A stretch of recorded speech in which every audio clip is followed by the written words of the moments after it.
Welcome back to Series the Series. Tonight we watched the 2007 Halloween, directed and written by Rob Zombie. What did you think of the film, AJ? It was very different. It was very different. And Dylan is with us tonight. Yeah, hey, what's up? I'm here. What's your immediate reaction?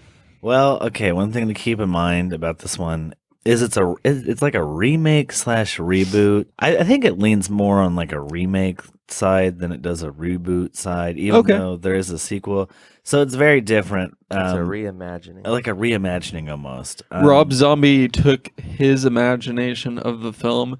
He took his own creative license because with this film here, he got the green light to go. And then he went ahead and just asked John Carpenter what he thought of Rob Zombie doing the film, to pay respect. And John Carpenter said, "You can make this film and make it your own. Take it and do whatever you please." Yeah, he said, just do it, but do it your own way. And so that's what John Carpenter said. And so he made the exact same film, only like way more violent. It had that, as you would say, Rob Zombie feel. It was my first Rob Zombie movie that I've seen in its entirety. But it was definitely more violent. The kills were more intense.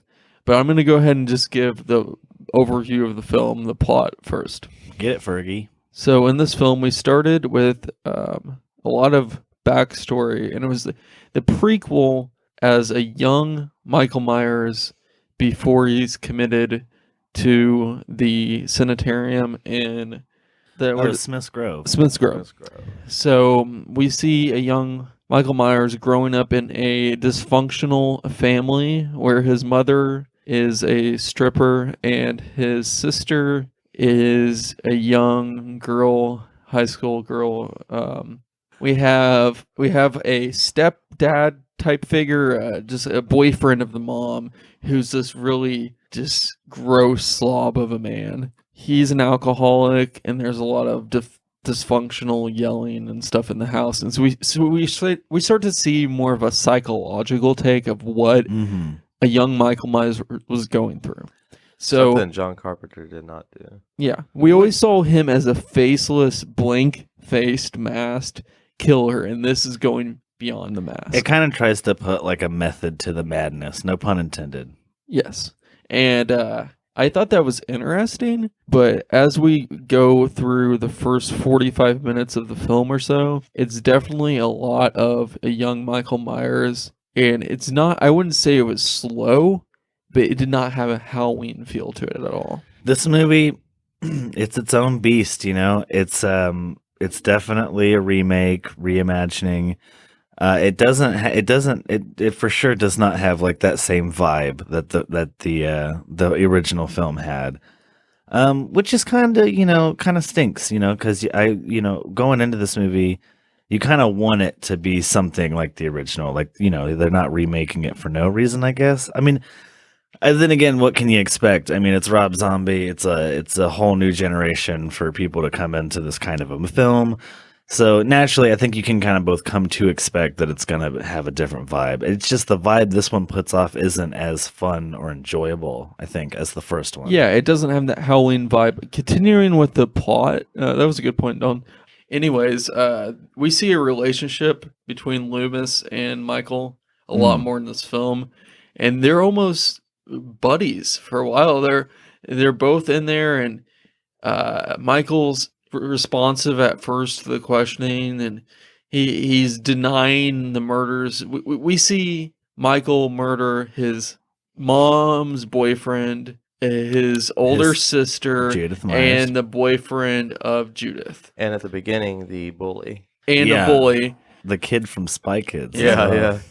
That was interesting. Not someone I would cast as a bully, but he did fine. He was a good bully, though. Yeah, I mean, worked out, he really was. Okay, that's another thing about frickin' Rob Zombie movies is all the characters in his movies are always just like turned up to 11. Yeah, we'll see that throughout. We can go into that, but we can see that throughout the film. But back with the plot, he is eventually taken in after he does this massacre, and he becomes obsessed with making paper mache masks. He just can't get enough of them. And at first, Loomis kind of is just like, "Oh, okay, you like making masks," but then they start to realize he likes to hide behind the mask, and he starts filling his room with these colorful masks, and it's really his artful, creative outlet. He really just enjoys masks. In some sense, Now yeah. they don't put a time period on this, but we were talking about it. It was like, what do you think? Late 80s? It had to be. It had to be somewhere the first. I guess you can separate this movie into like two different parts necessarily. There's like the young Michael Myers like foreshadowing stuff, and then there's the after he dons the mask. Yeah, it's like 80s. I think I want to say It's very confusing because it feels very 70s, like the 78, the original film. Yeah, But then it says 15 years later, and it shows he's been making these masks. And 15 years after this late 70s, early 80s, all of a sudden it's like very end of 90s or early 2000s, maybe even 2005 or 6. modern day-ish. It's as if he said it was only 15 or something. It was a bit confusing, but it doesn't really matter to the plot. He escapes because of some dumb security guards at the That was a hard scene to watch. oh, very hard, and not like the series, because No, very Rob out of Zombie put his adult dark side, Mm-hmm. and There's got to be a little bit of rape. Yeah, in the the rape. movie. There's a rape. it scene was in hard to there. watch. Yeah, two security guards molesting at one of the patients Yeah. there. So Well, that kill felt justified, Yeah, yeah. yeah. and we kind of cheered on Michael, and then he went on and killed. Danny Trejo, and his then, only friend, the only guy who has yeah. ever been nice to him throughout the whole film. So Who, also cold-hearted. His mother shot herself. oh yeah, her mother kills herself. After he killed his the nurse. mother, Mhm. Michael Myers' mother, commits suicide. Yeah, And then we see Michael, and when he is 15 years later, when he's leaving jail, he is a hulking, huge beast of a man. I mean, he grew. He is a 6'9" yeah, like, giant. He goes his NFL evolution, player. He goes from like a 13-year-old pudgy boy, yeah.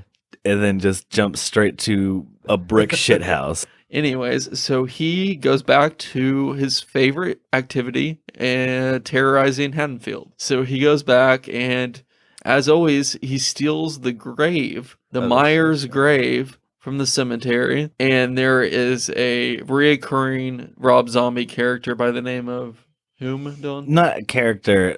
Actor. Yeah, actor. Sid Haig plays the graveyard guy. And he has the typical thing from paying homage to the first movie where he goes, "These damn kids, who does this? A lot of those in this one, yeah. Who does this?" And that's when it really starts nodding in the direction of the first Halloween mainly, and a few of the other remakes, or sequels. But he really does a lot of nods to the first original Halloween, and I loved that. Yeah. Those were fun to see, yeah. All those scenes where Rob Zombie pays respect to John Carpenter made this movie for me. Oh, yeah. And another one is Laurie Strode and her friend Annie, Annie. and her friend Oh, what's the other Other one? girl. Other girl. are walking, and even their conversation, some of the words they're saying, The dialogue's directly lifted from the original it's so film, much yeah. like the original film. But I personally could not stand the Laurie Strode Yeah. character in this Mhm. film. But her friends were good, and they were charismatic. And her friend Annie is a bit familiar for the big fans of the franchise. Who is Thorn she, AJ? series. She's Jamie, his Mhm. niece from the Thorn series. Yeah, it was fun seeing her back. Yeah. And Jamie's got a gun. Yeah. This one. Even though she's probably like in her 30s, she still looked young enough to portray a high schooler. Yeah. It's weird. She pulled it off well, Yeah, and she hangs full dong in this one as well. yeah, we see a lot of Jamie and how she's grown up Yeah. amongst the film franchise. Nudity. Boobs. Lots of nudity, yes. Lots of boobs in this one. And that's Daniel Harris, our Yeah. favorite of the series. And then we see little Tommy Doyle. yeah, Tommy Doyle's back. A lot of the characters are all there. It's just they're either portrayed by Do you know when this movie hit Halloween for me, though? It's when he goes back to the Myers house and digs in the bottom of the floor to get his mask and knife. Yeah, I thought that's and then when the as soon song as he kicked in. as soon as he puts the mask back on, yeah, it's an all out Halloween remake from there. And then we hear the music. Yeah, Yes. the music comes in. Well, we hear the music in the first act. It's just kind of wasn't the used. same. It's used in like all the wrong It spots. gives you goosebumps at this scene. You're like, he is back. He's back, Yeah. He is Michael Myers. And may I just go off on the side here for a moment? The music in this film, I felt like it was really fun to hear Rob Zombie as a rock star being a director, playing all these films from the 70s and playing all these songs, from the 70s and 80s that obviously influenced his music career. Yeah. And he's splicing in Don't Fear the Reaper by Blue Oyster Cult. Kind of another callback to the original. And callback to the original. It was in the original. Little change of Enter Sandman. Or Mr. Sandman. Yeah, a different version. Cover of that. Yeah. A little homage to a Halloween 2. And there's some other hard rock, classic rock hits that are played throughout this film. Tom which Sawyer. I really liked. Rush, yes, the scene where he kills the truck driver. And What was his name? Gets his jumpsuit. Jumpsuit? Yeah, he goes. It's all there. Like all the elements for this being a Halloween movie are there. It's just a little different. It's weird. It's hard to explain. So let's shoot towards Loomis, possibly the best character in this. Oh, movie. Malcolm McDowell. I don't even think possibly he is the best. He's the character. best part he of this is. movie. Yeah, He did that roast so well. He did. They couldn't have cast. I mean, apart from Donald Pleasance, I think Malcolm McDowell was probably the best possible choice they could have gotten for Loomis as that character. And for those fans out there who do not know, Malcolm McDowell is the star leading role of Stanley Kubrick's A Clockwork Orange. See, I did not know that. Yeah, So he's definitely the most which is kind of character in this film. like, I guess you could say, another psychopath murderer movie. You don't think the Spy Kids kid was? He was in 3 movies. I mean, he was even in a 3D movie. What about? I mean, don't you think he's pretty experienced in this? His performance? Guys, I'm kidding. You sold that so straight. I was like, huh? Clockwork Orange, Spy Kids, Man, there wasn't any 3D. bullies. I love Spy Kids, damn it. All right. Shout out to Spy Kids. Yes. Spy Also Kids. produced by Dementia Films. Also, Danny Trejo was also in Spy Kids. Who was in All right, this enough movie. Spy Kids. All Yeah. right, we get it. We all love That is Spy true, Kids. Rob Zombie. This movie was just a big love letter to Spy Kids. Really, He was I mean, giving out a lot of winks. None of them were toward Spy Kids. He played the movie White Zombie in this film. The White Zombie, if I'm not mistaken, is what his his band. band name, but he got it from the film White Zombie. before he did his solo project, which is what everyone most commonly knows him by, just Rob Zombie, Robert Zombert. Okay. Anyways, no. So then there's this the rest of the movie, it sort of feels like the original. It's kind of in a house and there's babysitters and there's killing, but there's no suspense. There's no like long drawn out scenes without Michael Myers. Where is he at? That whole suspenseful, like slow drawn out John Carpenter scenes. We don't see that. We see a very violent, ruthless, giant Michael Myers just busting through doors, killing people. The dad scene was the craziest one. It was just so quick. It comes out of You didn't nowhere. see it coming. You know, that was one thing I kind of applaud this movie is not relying on jump scares. Yeah. And then even when there is a jump scare, it is kind of effective in some sense. I mean, that got me. I mean, it comes 'Cause he's just literally out of nowhere. Chilling outside, looking He's out, and all smoking of a sudden, cigarette. Boom. He's just taking in the night. And the way then he bam. executes it, Oh. slices the neck, and then throws Pushes his him body out of the inside, way. and then Yeah. drags him to his wife. Quite literally just a merciless killing. And then- You know what I mean? yeah. Just thrown down. There is a standoff between Laurie Strode and Michael Myers, which It was a little drawn out. if I had felt to be like it honest. lasted too long. Yeah. Yeah. And So many times I thought it was done, and then it just kept going. that is- was the weakest part of the movie. which is Yeah. kind of like this movie kind of follows, like, I mean, excluding like the first act of the film with the kid Michael Myers, when we get back into Haddonfield and it's like in modern day, this movie follows a lot of the same beats that the first one did, because if you guys remember, like, several different false endings as well, where you think, okay, now it's over, but then he gets back up and they keep fighting.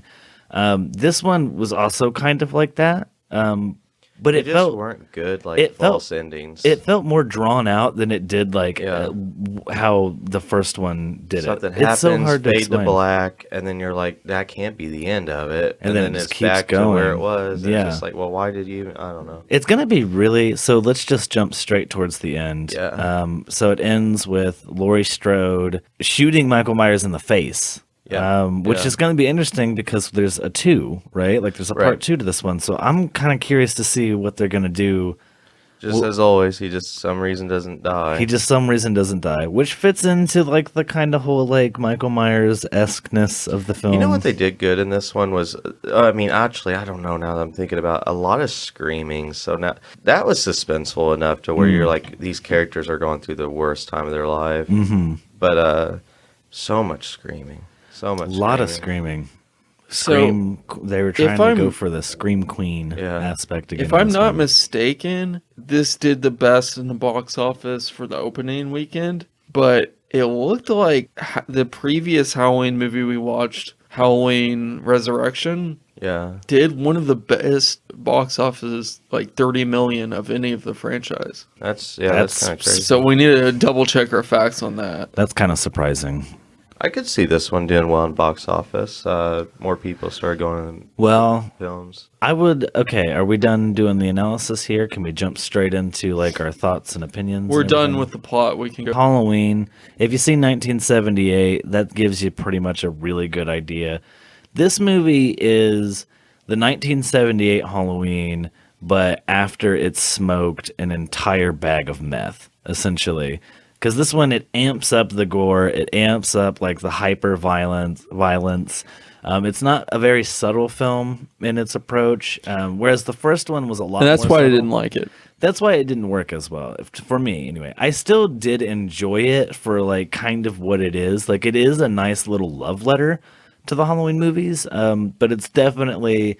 I mean, if you think about it, Rob Zombie probably went into this film. He probably has a lot of love and appreciation for the '78 Halloween, but he couldn't quite literally just remake that one for how it was. Like for Yeah. modern audiences, there had to be more thrills and chills for people to, to draw people back into the theater. Fun fact, Dylan. It just doesn't I translate. read well that to me. Rob Zombie is a fan of the 1978 Halloween, Mm-hmm. and he basically did not speak of any of the other sequels.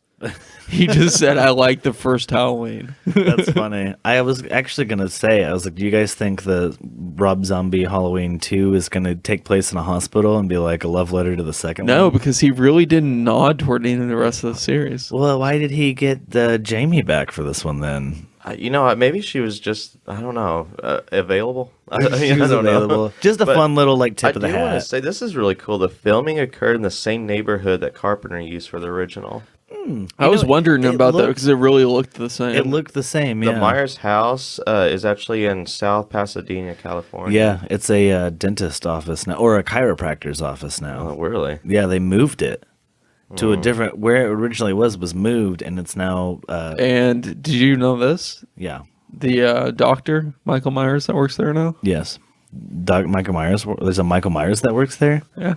You're fucking bullshit. Yes. So, okay, I just want to go ahead and tell a story about the first time I ever saw this movie, because this was not my first time watching it. When this movie came out in 2007, here in our town, we used to have a movie theater.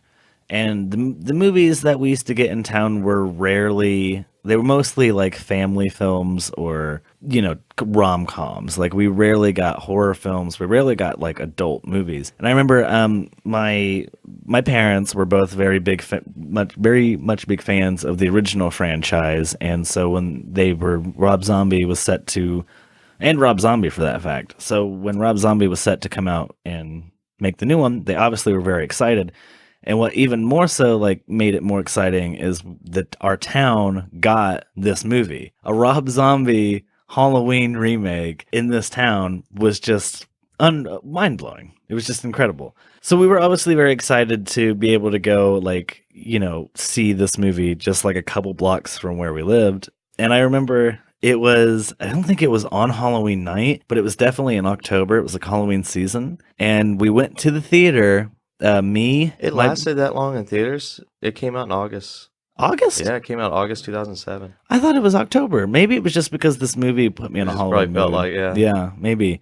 I could have swore looking back, this was like over 10 years ago. So anyway, I remember going to the theater and we got the tickets and we went into this tiny theater here in town and there was no one there. And we had the entire theater to ourselves. So it was me, my mom, my stepdad, and my brother. I don't think my older brother was there. And didn't you say this was one of the second showings when they used to do those late night movies? It was. I don't think it was. It was like 8:30 showing, something like that. Oh well, because they for a short while they did two movies. Like They in do like row. a matinee. They did not a matinee. They did a 7 o'clock to 9, and then they did like a later 9:30 to 11:30. It was a nighttime showing. I don't remember Yeah. how late it was necessarily. I remember it was a school night. I think this was also probably the first rated R movie I had ever seen. In How theater. old were you at the time? Oh god, this was 10 years ago. So I was 15. Yeah, I was 15 years old.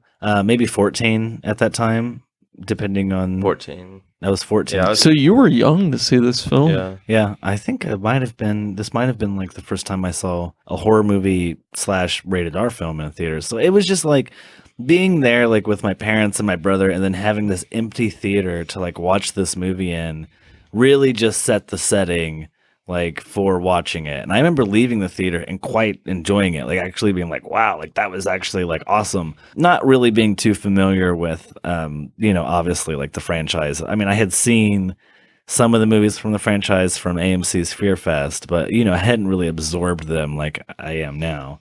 So I don't know. Every time I think about this movie, I just have that nice association with it, where it was like I remember where I was the first time I saw it, like in the theater, and it was just nice. It was just a fun night that me and my family had, and it was just nice. I really enjoyed it, but I still think that this movie will always have a special place in my heart for that reason. Just for the memory. Just for the memory. And it genuinely is a proper remake to a decent film. It just kind of, it's just a little too hyper violent. I wasn't a big fan of the hyper Me violence. neither. But thanks for sharing that story about that. Though. that was when I saw. Yeah, you contributed to the box office because they made 80.2 million and the budget was 15 million. You helped him out, bud. Well, my parents helped him out. I did not have any money, so thanks, Mom and Dad, for giving Rob Zombie more money. So this was produced by Malik Akkad. And Yeah. you were saying that this is either the son or the grandson? I think it's the son or grandson of Mustafa. Yeah. Really? Now that's pretty interesting because It Rob is. Zombie literally probably just reached out to him then, or do you think he just took the footsteps of the? Or just took the name. Yeah. I'm not sure. It is cool to see. He just looked up he took a New York City phone book and looked up a COD. It is really cool to see an Akkad name in the credits of this film, because it doesn't quite feel like a Halloween movie unless you Yeah. see that Akkad. And for the big fans out there, it really, those little touches like that, that's what made this film not terrible. It's not a terrible movie. It's not a good movie. It's somewhere in the It's just middle. a movie. Okay, so obviously I wanted to go into the violence of this one, because obviously this one takes on a very different vibe as far as the horror goes from the first one. To start off, it's not very subtle with as the first one was. It's got a higher body count and it's a lot more graphic, but more so there's a lot more cursing and a lot more just foul characters and nudity. How did you guys feel about seeing that in a remake of Halloween? It didn't make it feel the same. It was just. It I mean, was just- there was nudity in the other ones. It was There blood. unnecessary, There's some gruesome kills, but this was just like not over the top. It wasn't over the Michael top. Myers. It's almost like this movie isn't just like an homage to Halloween, but also like an homage to like Grindhouse type pictures. Yeah. Which has nothing to do with the Halloween series. Well, if you think about it though, like Halloween came out at the height of like low budget horror movies. It is Halloween, the original. It's not Halloween. a Grindhouse film, though. It kind of is if you think about it. I mean, it is a great. It's a small independent film that did its own thing. Yeah. It started the slasher films. It's not a Grindhouse. I wouldn't go as far as to categorize it as a grindhouse, but in the time of its release, people who've seen it could easily have dismissed it along with grindhouse films. Because the original Halloween came out with other films like Texas Chainsaw Massacre, which in certain circles is considered a grindhouse Yeah, movie, I could see that. but was also filmed and used a lot of the same techniques that Halloween did, and is considered a game-changing horror film for its time. So, And Zombies influenced by all those films and took their influence to this film. But I feel like he took his own spin on this film, which is fine. That's what he's there to do. He's a director. And I didn't think it was that good. Compared to the rest of the series, this one definitely stands out as one of the better Halloween films because fucking 5, 6. I like the Thorn series better than this. Really? Yeah, I did too. What? Because they feel like part of the Halloween franchise. They have that feeling. Those are part of the Halloween franchise. This is like a new franchise. I know. So We just like the movies better. we just like the feel. You guys thought the Curse feel of and Michael Myers everything. was better than this one? Yeah. Oh man, I don't know about that. See, the Halloween Now parts, this movie was better than Okay, Resurrection. how are we judging this? Are we judging it as a better Halloween film or a standalone film? Like this is a better standalone film, but if I'm taking them in account of the series, and as the series, the Thorn trilogies are truer to the Halloween series than this. No. Not what happens in the plot, but the feel of the movie. Sure. Oh, yeah. Okay. Well, I don't even know by that. I mean, The Curse of Michael Myers was totally almost, you could say, its own thing apart from, like, if you want to take 1, 2, and 3, it doesn't really count, but 1, 2, and 4, those all kind of have the same feel and the same vibe to them. It's around 5 and 6 that they kind of started to branch off and do their own thing, which is why that Thorn crap came into play. If It was we're gonna, a thing of beauty, Dylan. it's not. If we're gonna judge this thing, I mean, as a standalone film, as its own franchise, apart from the original films, I think this one's a lot more coherent, and puts off more of a Michael Myers vibe than what specifically 5 and 6 did. It's miles better than 5 and 6 in my opinion. Was it spooky? Did you think it was scary? This movie, I mean, I never really thought any of these films are technically spooky, more or less just eerie and dark. I mean, was the 2007 Halloween eerie and dark? Yes, very much so. Very dark. So what do you guys think of when they, like Rob Zombie put that sympathetic vibe with Michael Myers? It was kind of At the end. confusing. Because like, here's my thought on it: is Loomis had no idea in the whole time what he wanted to do with his baby sister Lori, right? Mm-hmm. But you notice at the end, it was just he saved her life at the beginning. He didn't Right. kill her. I mean, Yeah, he was like almost protective of her. and then at the end, he just wanted to be with her, and he just like remembered, like, I mean, look, we're That's- together again. That's kind of what was confusing me about it, because it's like since this one follows a lot of the same beats of like the original films, I was trying to watch this movie and not keep that fucking Thorn trilogy stuff in my head where there's this whole thing where he has to kill off his like bloodline.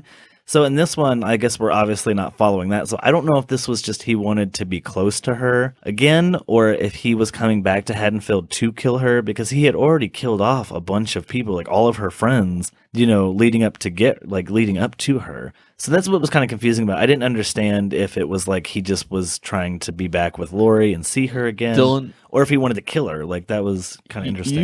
While we were watching the film, you did a really good job on pointing out the nuances of how this compares to the '78 film. Mhm. What are some of the ones that we haven't talked about, like where he paid respect to John Carpenter's film?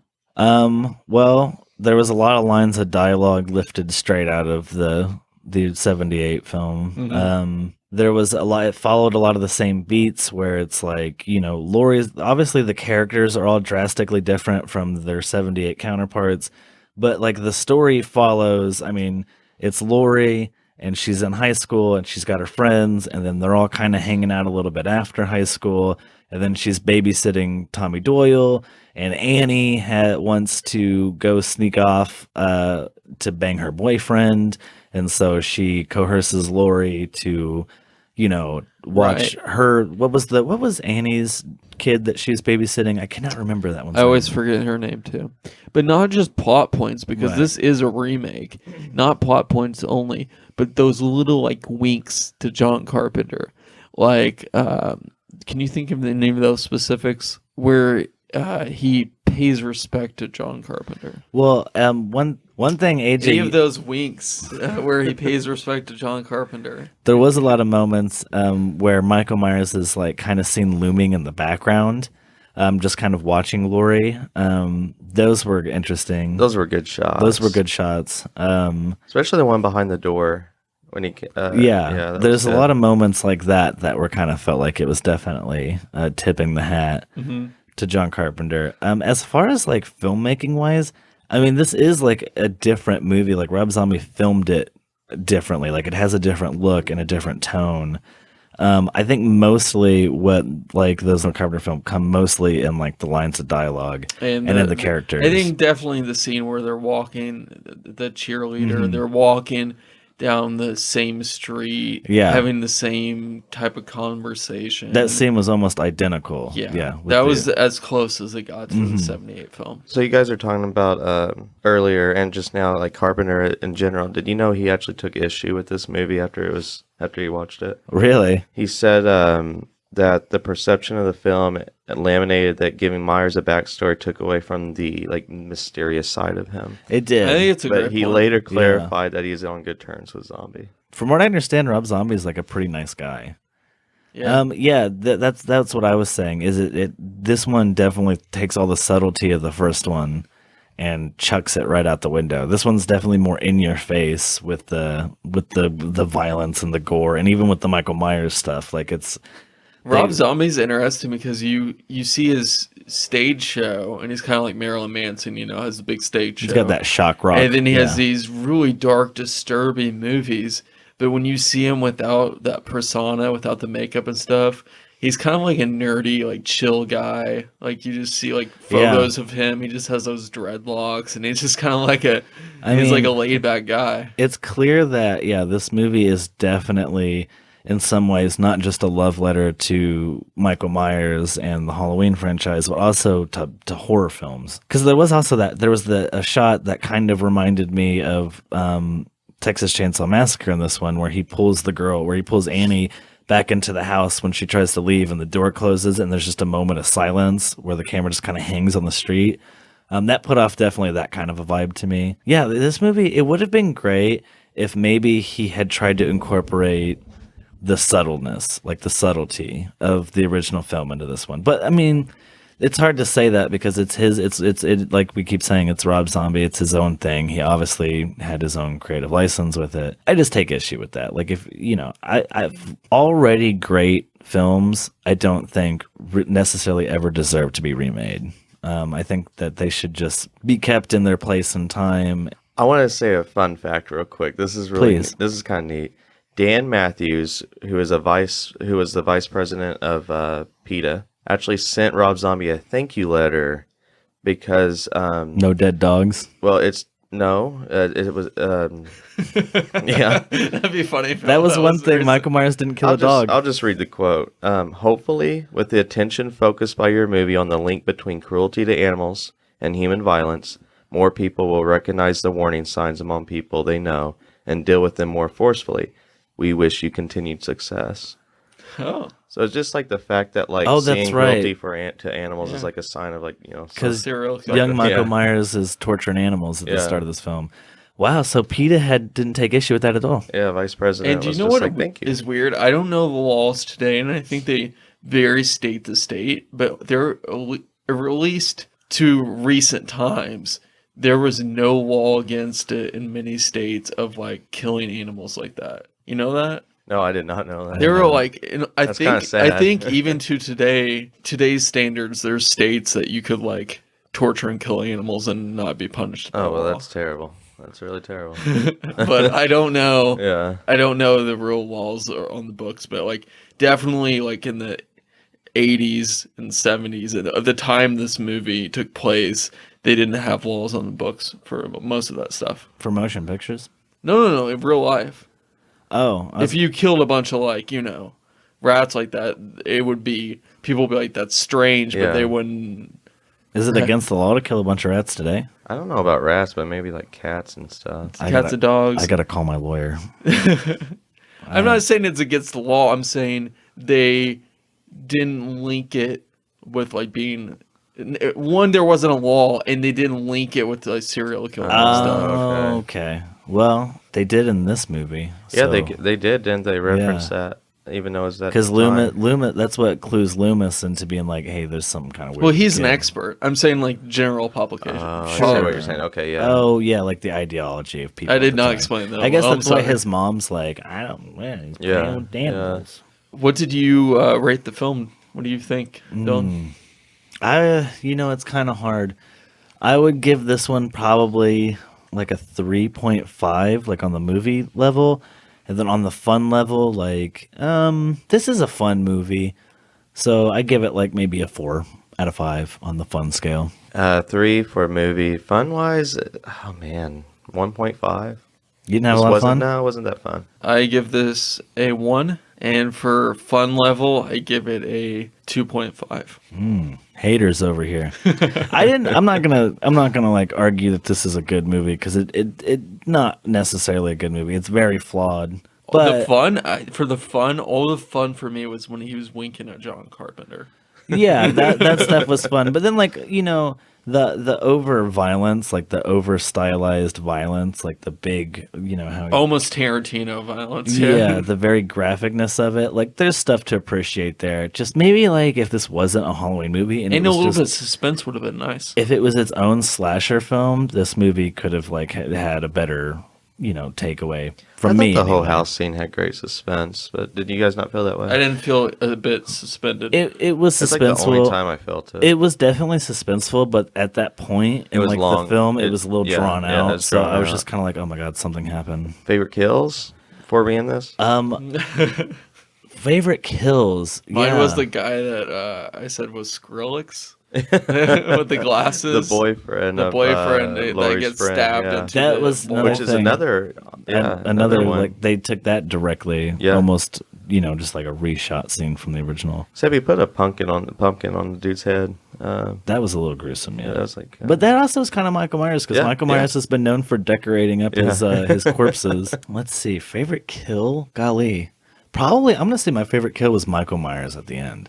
ooh, That was yeah. because it was just it It's was very intense. very intense. That movie ends. all the on- triggers, or the time she's she's trying to trying do it, and just yeah, when it, very tense. And then finally it happens, and she's like covered in blood, and she's just screaming. mine's got to be the dad that just gets boom slit right there. Then Oh right yeah, then and there. okay, that was a freaky one too. Yeah. Yeah, He didn't even finish that cigarette. He No, was no, just- he was Nope. just. Smoking kills. That's some Freddy shit. That would have been some Freddy Yeah. shit. All right. So next episode we will be watching Halloween 2: The Nin- Return of Rob Zombie. He's gonna be 1982, directed by Rick Rosenthal. no. Halloween Part 2: Rob Zombie, 2009, and it will be the last installment of the franchise until the 2018 Halloween Jamie Lee Curtis that we will be seeing in theaters this Thursday. Before the third reboot. It just dawned on me that there is now 3 Michael Myers movies titled Halloween, but then also 2 Michael Myers movies titled Halloween 2. So this is just starting to get confusing. So, all right. Wasn't it already? It was all with the Thorn shit. It got way confusing there, yeah. So yeah, since we're on a time frame, Halloween 2 will be released tomorrow. So you guys are getting like 3 of these in 1 week. So Resurrection released today, Yeah. and then this one will I'll release this one today too, and then we'll release Halloween 2 tomorrow. All right, boys. Thank you, and good night.